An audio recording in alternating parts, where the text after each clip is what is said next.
PSNY.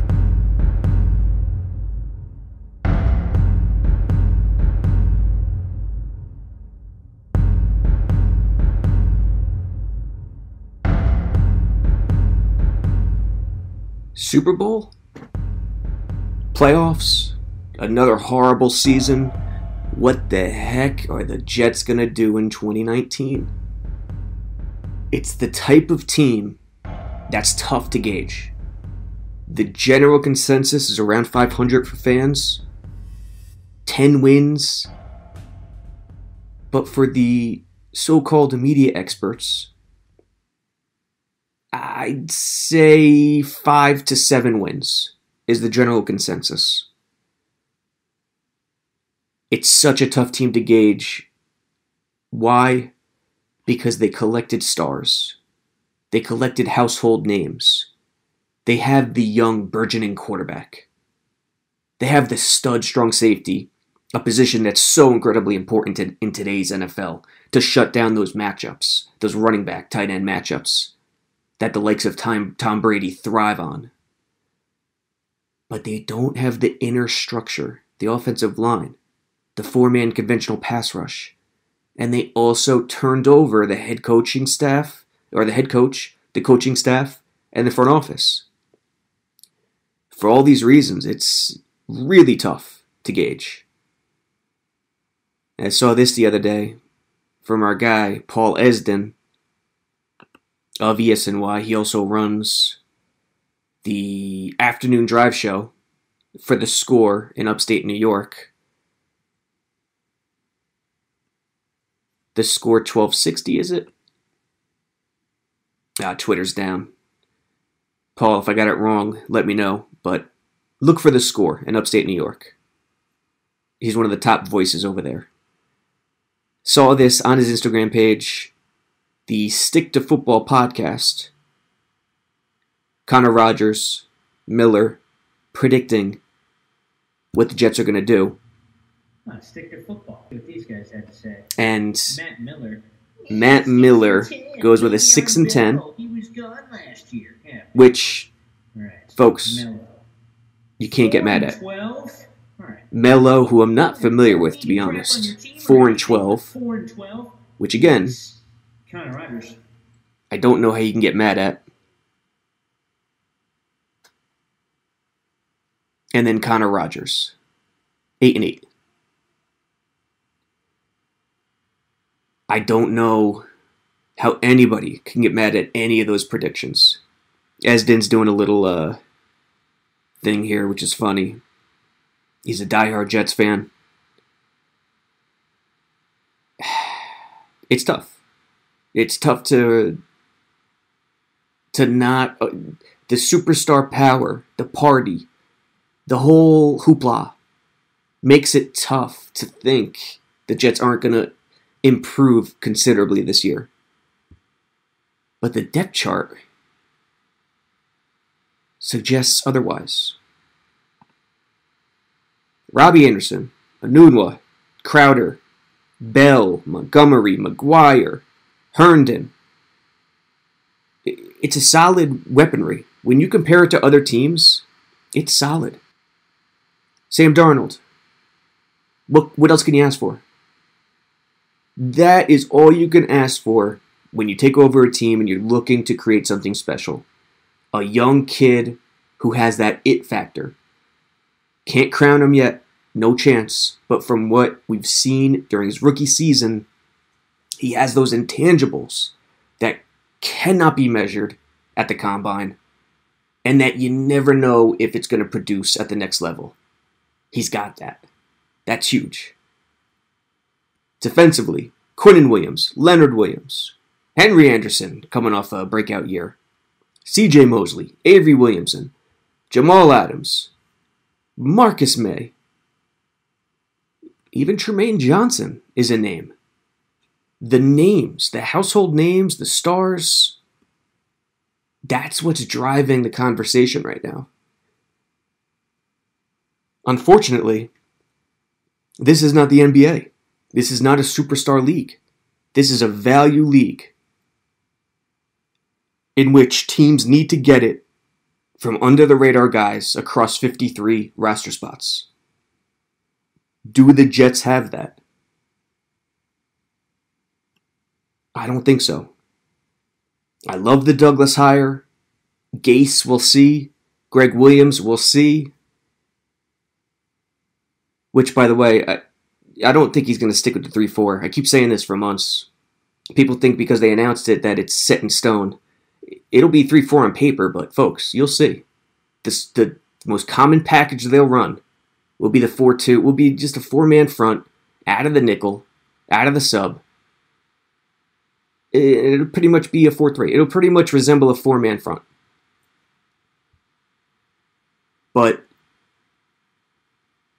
the thing about the NFL is talent is so evenly spread across the league, that it generally doesn't come down to talent. It comes down to talent in the right spots, front office finding value under the salary cap, and the coaching staff. Owner too, but let's throw away the owner right now. We can't adjust that. If the front office is getting it done, it doesn't matter who the owner is. You look at the Jets. You look at the NFL. What are the most important spots to have that talent? Quarterback, obviously. Jets have it. I believe strong safety has crept into that most important position fold in the NFL. They have that with Jamal.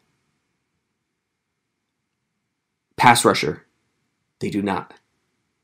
They do not have an edge pass rusher, which is critical. Everyone's talking about interior pressure.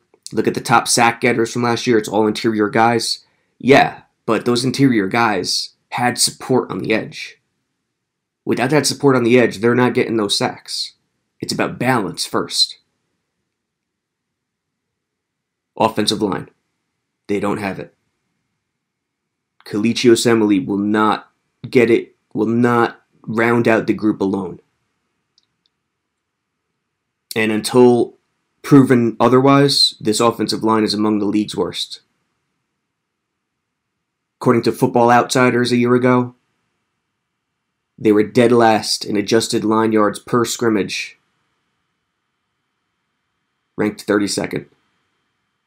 Better in the pass than the run in terms of Football Outsiders' power rankings, but that adjusted line yards is the most, in my view, the most important statistical measure for offensive lines that there has ever been over the course of this league and of course of over the course of this sport. So I think people are getting fooled a little bit right now. Now, can they make the playoffs? Can they win 10, 9, 10, even 11 games? Yes, of course. This is football. There's only 16 games. Talent is not the number one thing in this league, unlike the NBA. This is a game where if you get off rolling early, you start off 2-0, 3-0, 4-1, that momentum can carry you to an unexpected season. So yeah, of course they can win 9, 10, 11 games. No question about it. But what are realistic expectations? Gauging this roster, this depth chart, where they are, I know Douglas wants to improve that offensive line immediately. It is so dire right now. Based on where they are, 6 wins is my realistic expectation. Darnold is not complete without that offensive line. Enunwa, Anderson, Bell, that's all great. It's all great. And when comparing the talent and the household names to other teams, the Jets are right there, if not better. But you need the infrastructure. The most important positions, quarterback, strong safety, edge rusher, offensive line, half of those positions are missing, or in dire straits for the Jets, and have been for a long time. O-line and edge rusher. What needs to happen for them to get to 10 wins? Kalichi Osemele needs to return to all-pro form. If he does that, and Kelvin Beachum, who will be 30 by the time camp opens, if I'm not mistaken, and Brandon Shell steps up, and Jonathan Harrison becomes a pro, and this unit could climb into the upper half of the league, 10 wins is on the plate. There's no question about it. But that's the critical part. That offensive line somehow coming together, experiencing 0 injuries. Chuma Edoga, okay, maybe if Chuma Edoga's a player, they could experience an injury on the outside and be okay. Along the interior, Tom Compton, I'll give this for McCagnon. Although he only drafted 3 offensive linemen and 34 total picks, 2 fifth-rounders and a third-rounder, a football sin, he did add depth. Tom Compton is a tremendous 6th offensive lineman, 4th interior offensive lineman on a depth chart. Chuma Edoga, we'll see. We got to see. The offensive line's best attribute right now, the best hidden attribute, is Trevin Wesco. The man can block. And based out of Gase's offense with no fullback, a lot of zone splits, Wesco as that number 2 tight end, that 6th offensive lineman, will be huge. Le'Veon Bell, the question of whether or not he could lift the offensive line remains a huge question. If you look at his yards per carry, it's dropped significantly in his career. 27 is old for a running back. Yes, it is. I keep hearing 27 is not old for a running back. Oh, it's old. It's old. Look at the top rushers from a year ago. All were 25 and under. Look at it year after year. Rarely does a guy at this age get it done. Curtis Martin did. It was in another world. That was in another world with a great offensive line. Mawai, Fabini. Le'Veon uses his offensive linemen more patiently and methodically than any running back I've ever seen. He sets up second-level defenders in such a way that it blows your mind. So, how Le'Veon lifts their play, I don't know how that comes to fruition yet. It'll take a good month for Le'Veon and the O-line to get on the same page. In the passing game, Le'Veon's ready to go. There's nothing that needs to, be worked out. The rushing game, yes. And Gase, because Le'Veon's style is so methodical, Gase will have to adjust his game plan to a lot more counters, a lot more draws, a lot more misdirections, the plays that allow for more patience. Defensively, Jamal Adams, man, I am looking forward to the day. This guy is playing. He's already the best safety in the league, but I am looking forward to the day this guy is not handicapped anymore. Meaning, the moment he plays behind a legitimate 4-man pass rush is the moment he takes over the world. He's doing this. He made second team All-Pro last year without a legit pass rush. Now, the Jets improved in terms of overall sacks from a year ago, but still, that consistent pass rush was not there.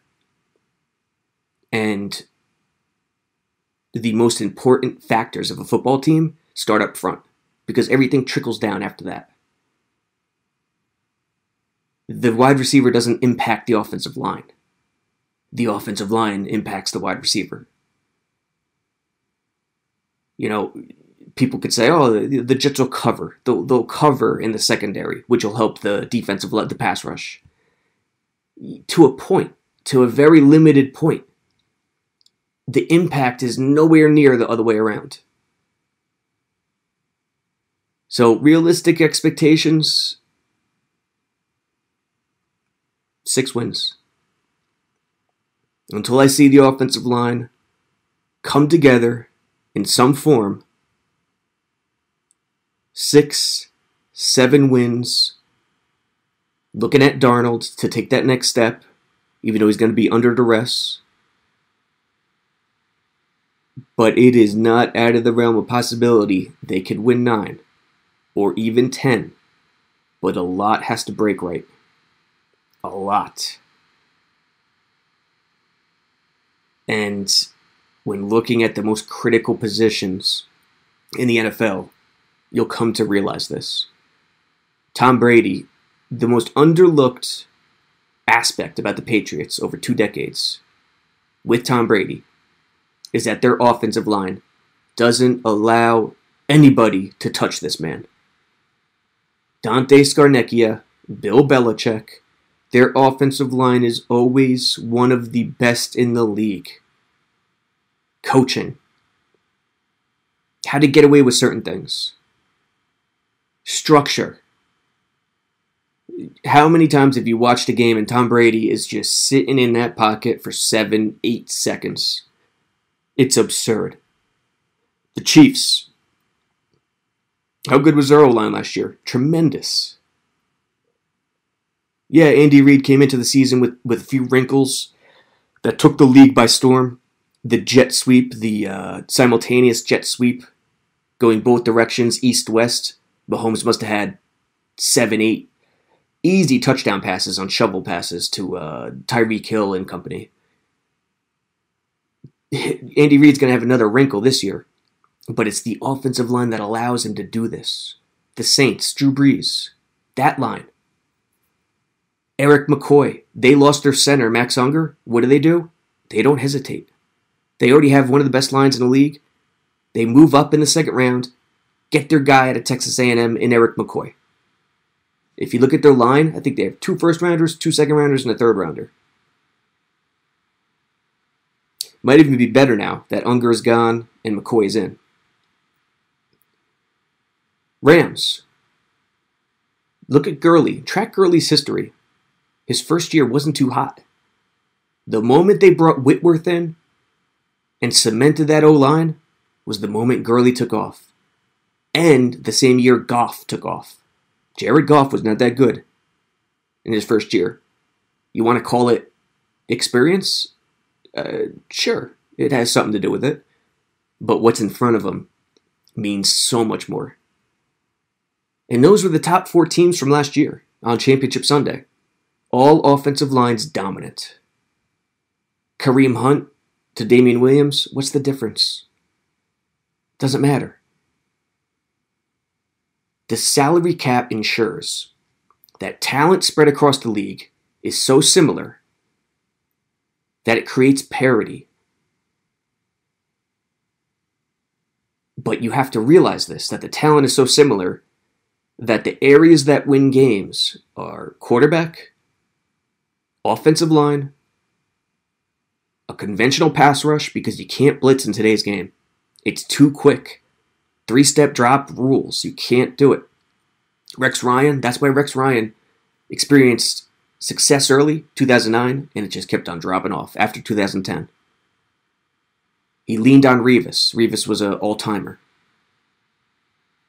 You could, of course, don't take it to the extreme. Of course, blitzing is still part of the game, but it doesn't work like it used to. You need that conventional rush to get it done. Quarterback, O-line, conventional rush, strong safety. Cover corner is still big too, which the Jets lack. Coaching staff and front office. Those, when you look around the league and you look at the good teams, that's what gets it done. And the Jets have the quarterback, they have the strong safety, they don't have the offensive line, they don't have the trenches, they don't have the rush. Until that's proved otherwise, nobody can get mad at a 4-win, 5-win, 6-win projection. It's just that simple. But hey, if Douglas is the real deal, and Gase is the quarterback whisperer, and we do see improvement this year, 8-8, 9-7, the Jets are this close away, just one draft, one offseason away from true championship contention. In 2020, it is legitimate. They can win the Super Bowl in 2020. if all goes right in 2019.